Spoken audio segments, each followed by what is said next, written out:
Hi, I'm Chloe Serva, and this is Hey Bay City.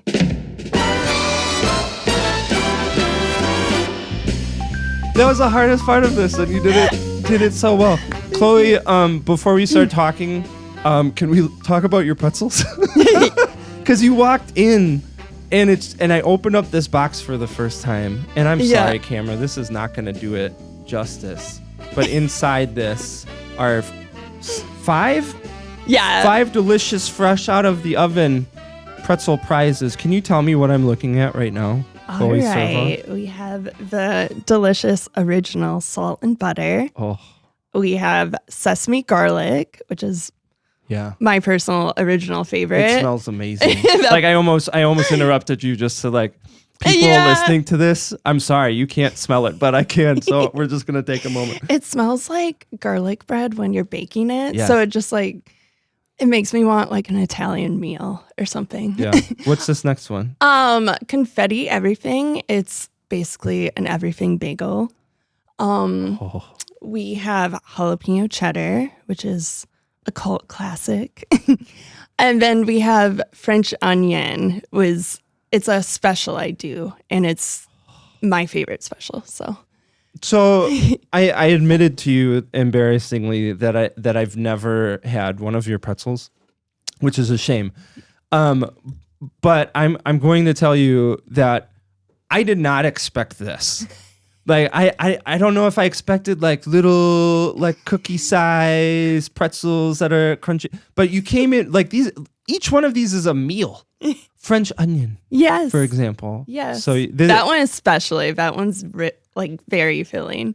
How'd you come up with that? Were you just a French onion fan, and you're like, I could turn this into a bagel? My mom actually came up with that one. Oh, thanks, Mom. Yeah, we brainstorm a lot, and she was like, "You have to do a French onion one. It'd be so good." Yeah.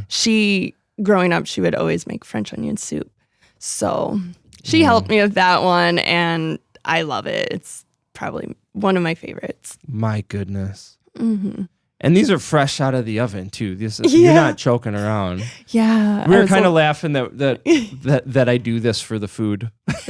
Wouldn't it be great if you could bring over some pretzels? Yes, it would be great. No problem.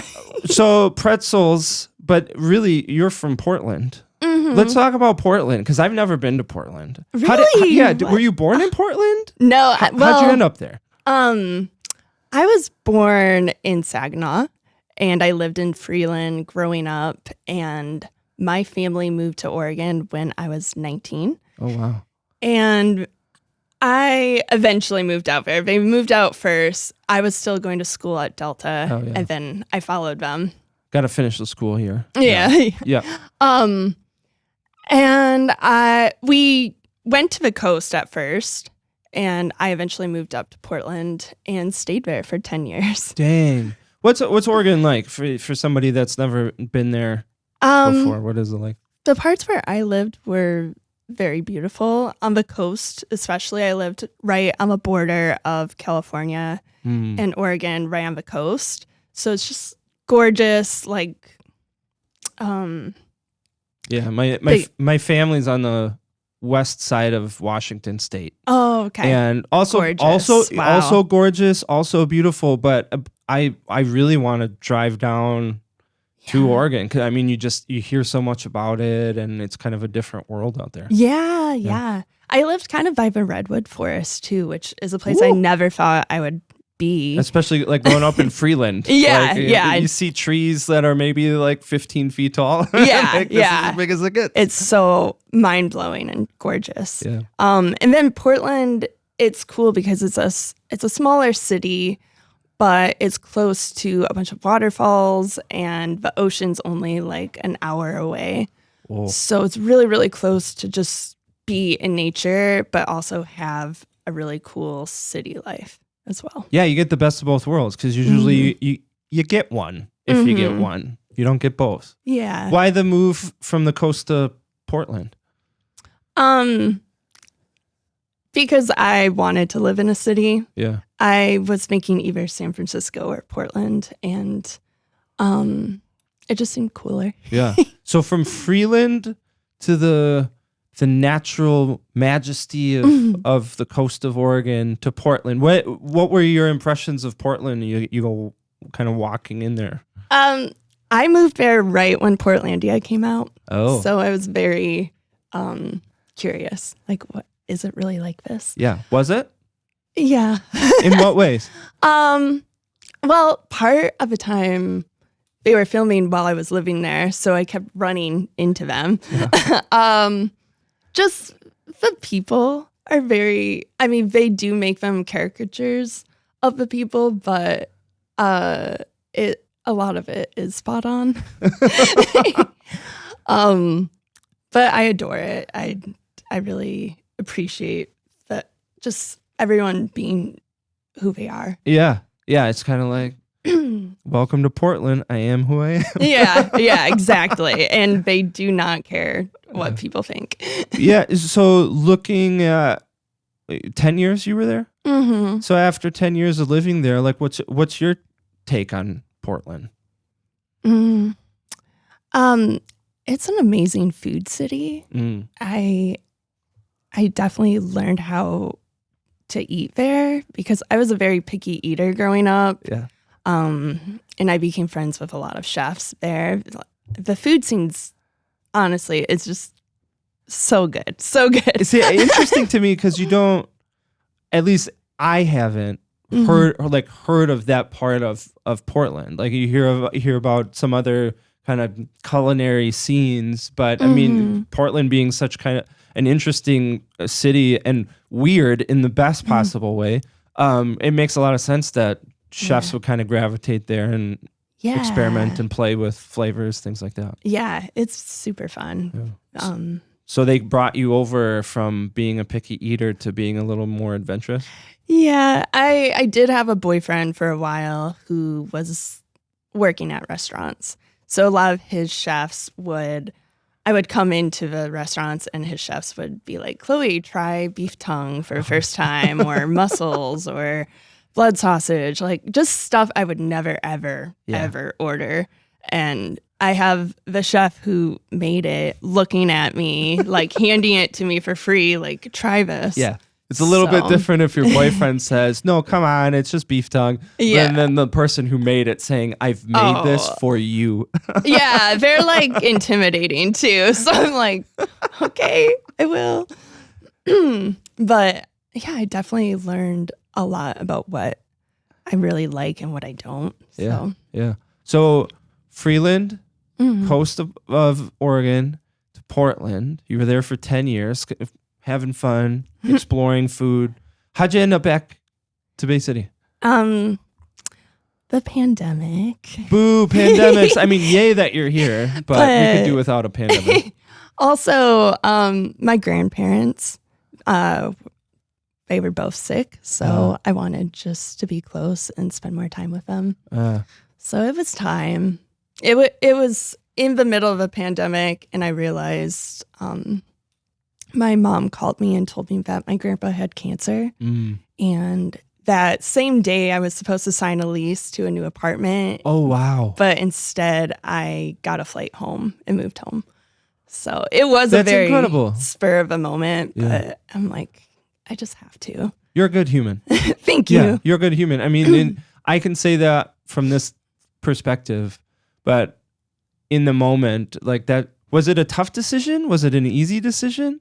It was tough because, you want to be selfish and create the life that you want where you feel comfortable. But I had dealt with my grandma passing away prior and I wasn't there, and I still think about it. So I just knew I had to be there. Yeah. So you come back during the pandemic. Is that when Pretzel Prize started? Was during pandemic or?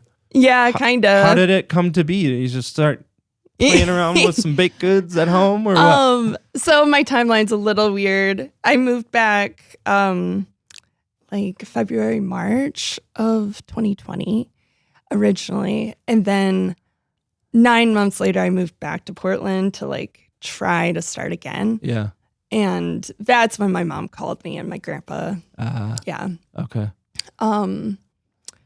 But I was living with a friend in a very expensive house and I had to make rent and could not find a job anywhere. Most of the jobs that people have out there are service industry. Yeah. And no restaurants were open. Yeah, right. So I was baking every day just for fun. And my friend was like, I am buying you a 25-pound bag of flour and some butter and whatever you need. We're going to the store right now. And tomorrow you're going to bake something and you're going to give them to your friends. So I did that. I was like, no one wants to buy something from me. I don't, I'm just learning. And that morning I woke up at 5 a.m. and I just thought, like, what am I hungry for? What sounds good? And I just kept thinking salt and looked up a recipe for pretzels and looked in my fridge and I found like jalapenos and garlic and stuff. So I kind of just created that morning and I didn't have a car. So I would walk to my friends' houses or bus or ride my bike. And just gave them out for free for my friends, and word of mouth spread extremely fast. And a week later, I started my Instagram and started getting orders from strangers. Wow. And within a week, I made rent on time. So, how did that feel? Like, here you are living in this house saying, like, I can't afford this. I need to do something. How did it make you feel that first time you made rent? So good.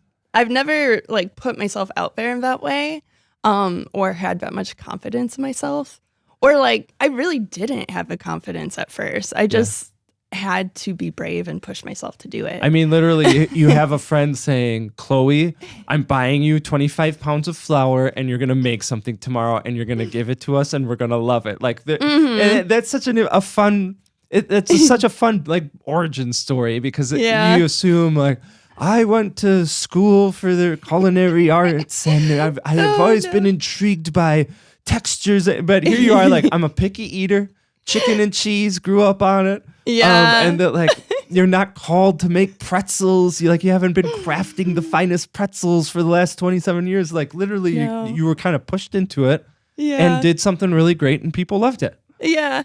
Thank you. I love it. That is what happened. So Instagram took off. Mm-hmm. What was that? That really fast. Within a week, I had strangers ordering from me, which is really cool.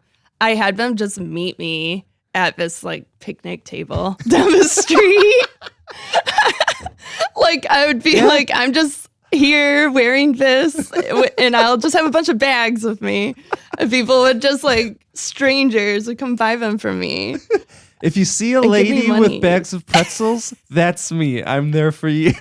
And I would like draw. I'm a very creative person. So just like getting into designing it and making it my own little baby was fun. Yeah. I would like draw these pretzel people on all the bags and people just, I don't know, it's very cute. People were just very excited. I mean, I want to give you credit because here you are starting this business because somebody bought you a bag of flour.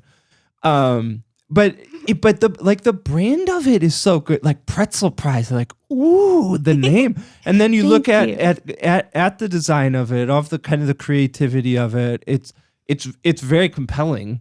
And it's different. You see a little bit of that like Portland influence. You're not getting like Grandma Joe's pretzels, like You're being yourself and you're being creative and it's fun and it's really good and it smells amazing. And so like all of those things combined to, you deserve that kind of reception. It was very important to me to have it be as authentic to me as possible. Yeah. And how I like things. You very much strike me as a person that, yes, this is a business. Mm-hmm. But you're also doing it for reasons other than that.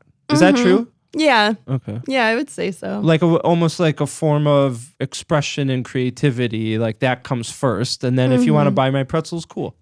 Yeah, exactly. The pretzels are very good. I'm very proud of them. Please buy her pretzels. But yeah, like just making my posts on Instagram, making videos. Designing my logo and merch and pop-ups, and Yeah. all of it is super fun to me.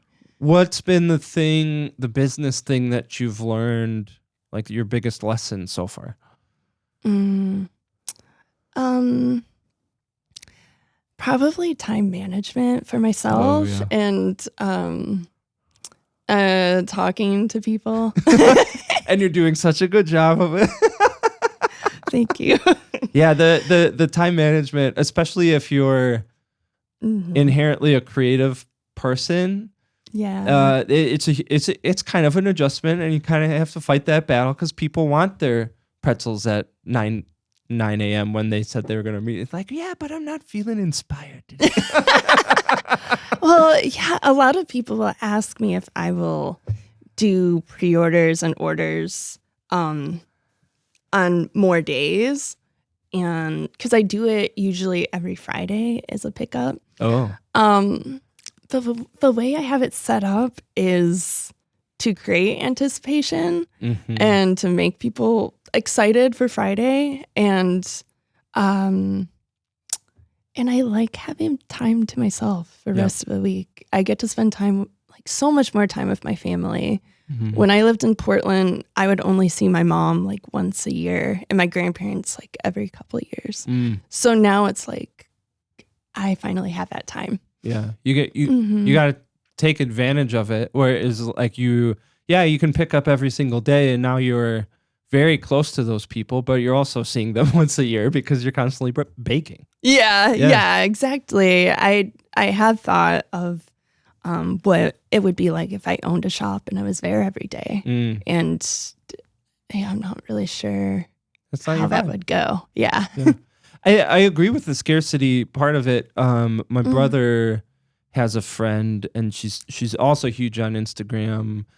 She makes jewelry out on the West Coast, and like similar, but it's not even every Friday. It's like once a quarter. Yeah. She'll kind of announce, hey, on this day, I'm gonna open up the store, and like whatever's there is there. And I think that's a really beautiful way to go about it, because you're really creating a framework to operate your business on your own terms. Like it's similar to like I think is living out of an RV and travels with her family. Like that's a priority to her, and the jewelry allows that to happen. And so if you're like every single day I've got to be making stuff, you can't necessarily travel. Yeah, exactly. Definitely. I'm also really into travel. So Are you? Yeah. Coolest place you've ever been? I haven't really been as many places as I want to. I do love Puerto Rico, and I love New York City. But I want to take a big trip to Europe, and my sister-in-law is from Thailand, so I want to go there soon too. Oh yeah, that'd be dope. New York City, I also love. A little bit scary. Like it's huge. It is. It's just massive. I love it. Yeah. Is there a spot in New York City that you love the most, or you just love? I'm still exploring it. Yeah. Next time I go, I do want to go to a Broadway show. I know it's kind of like touristy, but I want to do everything, like all the New York stuff that you're supposed to do. Yeah. I think you got to go do all the New York stuff that you're supposed to do, and then the next couple times, now you can kind of dig in because you've checked off those boxes. Also, like the Broadway show, it's touristy, but they're also awesome. So you should definitely go. Yeah. I have a couple of friends who are on Broadway. Oh, really? So I'd love to see them perform. Oh, as well. that would be cool. Yeah. Oh, I love that. So talk to me a little bit about like the 101 of Pretzel Prize. Like you mentioned, you don't have a physical shop. So talk to me like I am somebody who I'm very interested in purchasing your pretzels. Like how does it work? Talk to me about that. Okay. I do pickups weekly. So I announce on Wednesday like what the flavor of the week, the special flavor is. And I begin taking orders for pickup on Friday nights. And that's kind of been my flow for it for a while. So yeah, every Wednesday I take orders, Friday are pickups, and then sometimes on Saturdays I do pop-ups. Oh. And it's usually at events.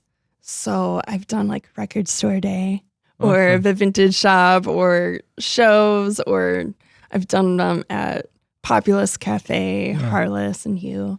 Oh, very cool. Yeah. Yeah. So maybe somebody that isn't aware of you can kind of stumble and like, oh, Yeah. I've discovered the best pretzels. A lot of people find me that way Oh. through pop-ups. Like they'll just be wandering the town and see me, Oh, which is kind of cool. I love it. Yeah. So I want to talk to you about this. So here you are living in Portland, making the decision to come back to Bay City. Like, pandemic aside, I can imagine that on one level, you know that it's the right choice and that you want to be there for your family and support them, but also maybe a little bit nervous, like coming into a new community, especially because you were in Yeah. Portland for a decade. It's not like you were there for 6 months and Yeah. peace out. I hated it here. Like, it was a place that you loved, and so Mhm. that can kind of lead to some nerves about coming into a new community. Can you talk to me about that? We were talking a little bit about falling into a group of friends earlier. So Yeah. Yeah, I do feel like I was in Portland my whole 20s. Mm. So I do kind of feel like I grew up there in a way. yeah, And it definitely felt like home. I didn't see my family that often, but all my friends there were my family, Mhm. So it was very scary moving back. I never thought I would move back to where I grew up, Yeah. And the first year was hard because it was the pandemic and I really couldn't go out. I lived with my mom during that time. She was very strict. Like, you're Mhm. not getting us sick. You're not going yeah, out. Yeah. So I really didn't meet anyone for almost a year. It was all very much just internet, like Yeah. talking to people. Hi, I'm new here. Yeah. And let's see. Yeah, I did try to move back to Portland, and that's where I started Pretzel Prize. And then when I came back again, things were getting a little bit more lax, and I started going to coffee shops. It's where I met the majority of the first people. And just couple of people have introduced me to so many other creative, Yeah. interesting people. And now I feel really lucky. I have a really solid group of people in my life.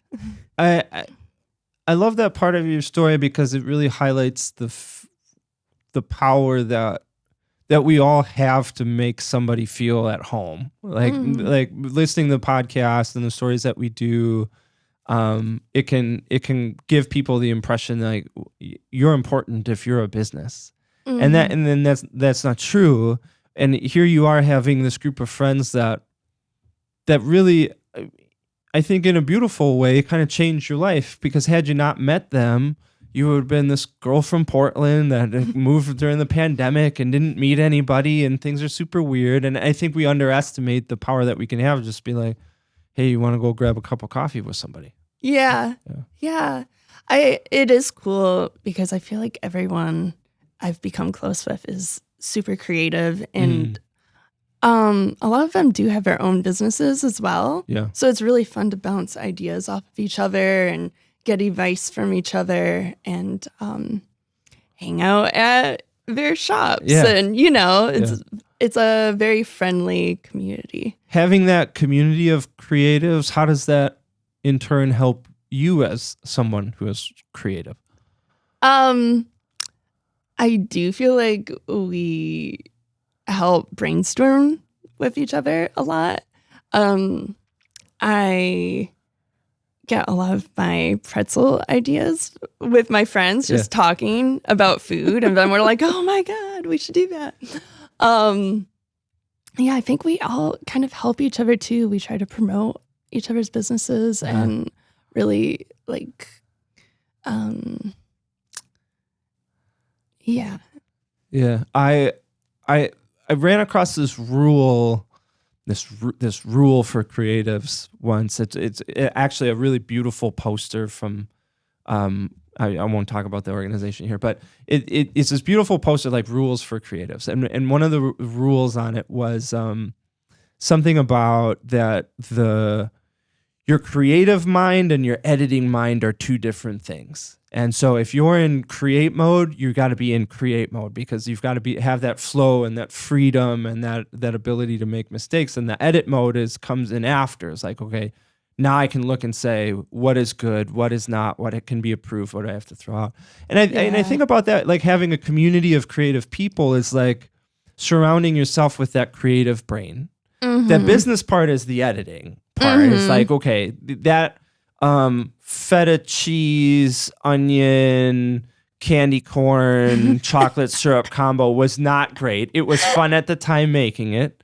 Nobody's going to buy it, so I need to cut that out. But at the time, it's really creative because it can lead to something. And I think what I found is like community creatives, you got to find a wingman, wingwoman, wing whoever, 2 or 3 or 5 of them, because one, it gives you a sense of friendship and a community that you need, but at the same time, it gives you this kind of playground to play and experiment and be inspired. Mm-hmm. Whereas if you just are fully in the business community, it can over time kind of wear you down because you're just like, I need to make money, but you also want to have fun and you never really get to scratch that edge. That's true. Sometimes I can be very introverted and will isolate myself for a little bit. Mm-hmm. And I'll come up with a lot of business ideas on my own or ways of doing certain pop-ups. And sometimes I think I'm so like in my head about it. And then I'll like have coffee with my friends and we talk it out and it changes my perspective too. Yep. And it helps me so much. Like, oh, I'm so glad I talked to them because I wouldn't have ever thought of doing it that way. That's one of the biggest takeaways from this work for me is you sit down and you, of course, learn so much from somebody else. Like they're coming to you from a completely different experience with a different story, different ideas, and you can learn so much from them. But then also just the act of talking to another person, I'll find myself saying things as like, oh, that's a great idea, simply because the environment created this idea. So I love that encouragement. Like, no, I sit down and I can feel confident about an idea. I can get it tweaked by somebody who's like, that's almost there. What about this? And boom, there's your next French onion pretzel. That's so true. I love it. So if somebody is saying, okay, Phil, stop talking, let me buy your pretzels, where can people contact you? The easiest and probably best way is on Instagram at Pretzel Prize. I'm also on Facebook under the business name Pretzel Prize. You can also email me. I'm not very great at checking my email. I try. Send a message on Instagram or Facebook. Yeah, those would be the best ways, I'd say. Awesome. Chloe, Pretzel Prize. Thank you so much. I just want to eat every single one of them. Do it. Thanks so much for your time today. Thank you, Phil. Cut. You're awesome. Yay. Thank you. You're awesome. That was fun.